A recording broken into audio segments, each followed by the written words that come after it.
en toda su extensión. Por eso en estos momentos me voy a comunicar con Andrés Forero, representante del Centro Democrático. Un gusto tenerlo. Muy buenas tardes. Carmen, muy buenas tardes. Un saludo para ti, un saludo para todos los televidentes.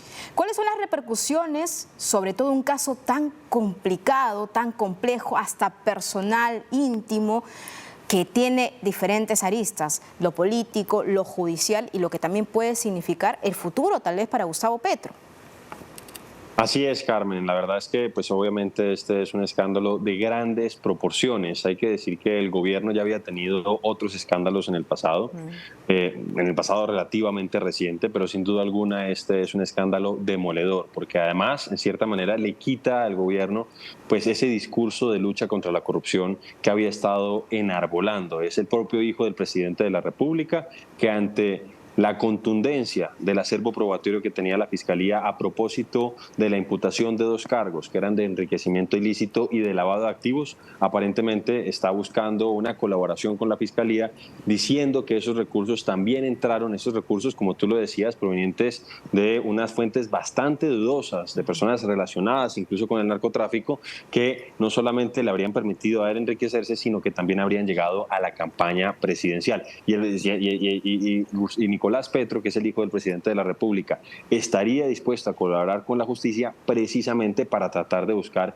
rebajas en los castigos, rebajas, o mejor dicho, beneficios penales. Entonces, en ese sentido, la verdad es un tema bastante sensible. Obviamente esto afecta la agenda legislativa. Vemos a un gobierno que va a estar concentrado principalmente en defenderse, en tratar de explicar, en lugar de estar gobernando y tratando de sacar adelante esa agenda legislativa. Una cosa, además, en cierta forma se está reeditando una historia que ya se había conocido aquí en el país. De hecho, pues coincidencialmente el día de ayer esas declaraciones que se dieron por cuenta de Nicolás Petro coincidían en la misma fecha, el 3 de agosto, con el nacimiento de un expresidente de Colombia que también había tenido un episodio similar cuando se supo que dineros del cartel de Cali habían entrado a esa campaña presidencial, que es Ernesto Samper, y el 3 de agosto también, en este caso del año 95, en ese entonces el testigo estrella, que era Santiago Medina, también le dio inicio a lo que aquí se denomina el proceso 8000. Entonces, la verdad importante es un tema muy complejo. Importantes antecedentes.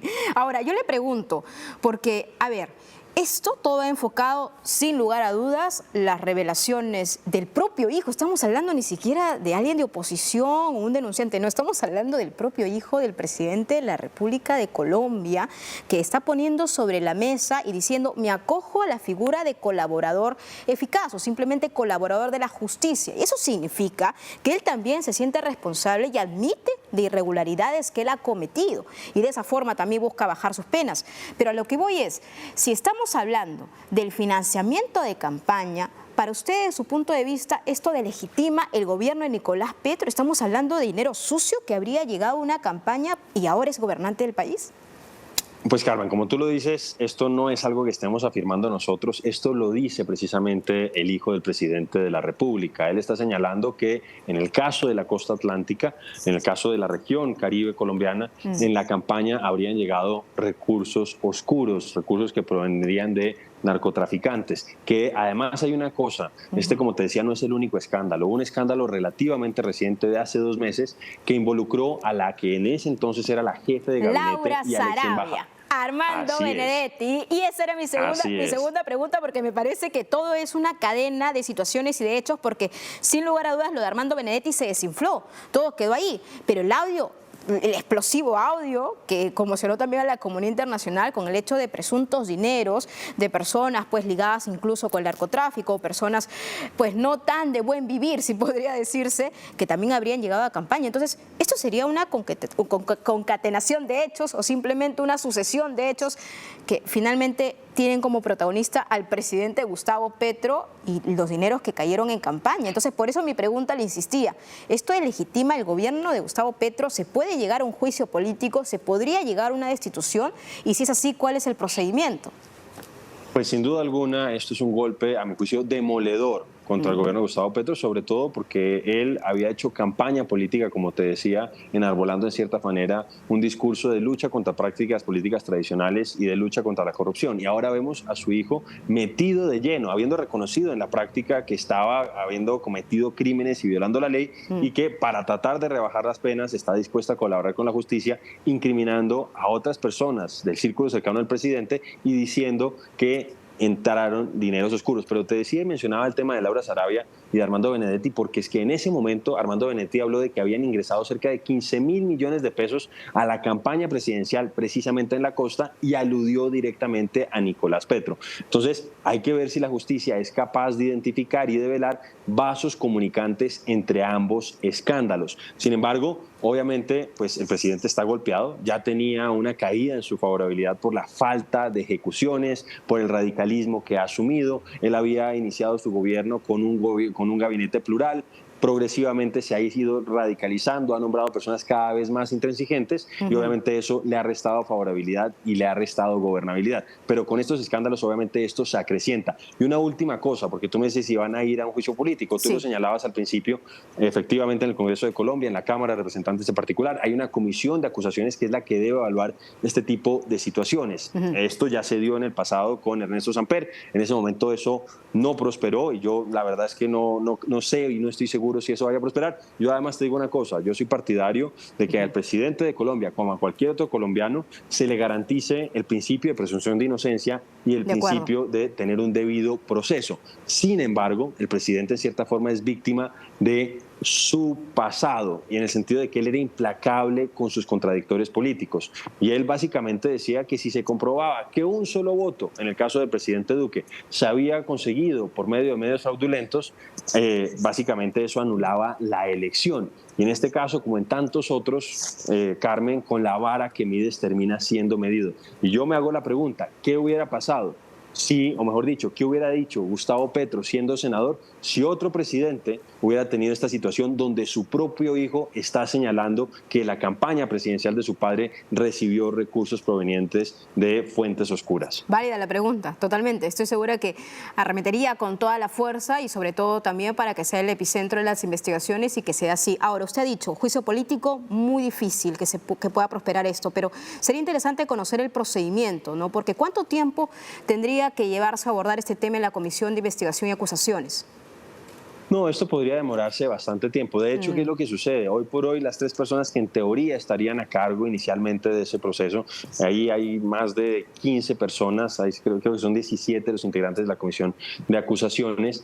Básicamente, las 3 personas que están hoy a cargo de hacer esa investigación inicial, pues son relativamente cercanas al presidente de la República. Unos de ellos incluso hicieron campaña con él. Entonces, de hecho, ya han sido recusados. Yo creo que este va a ser un proceso lento.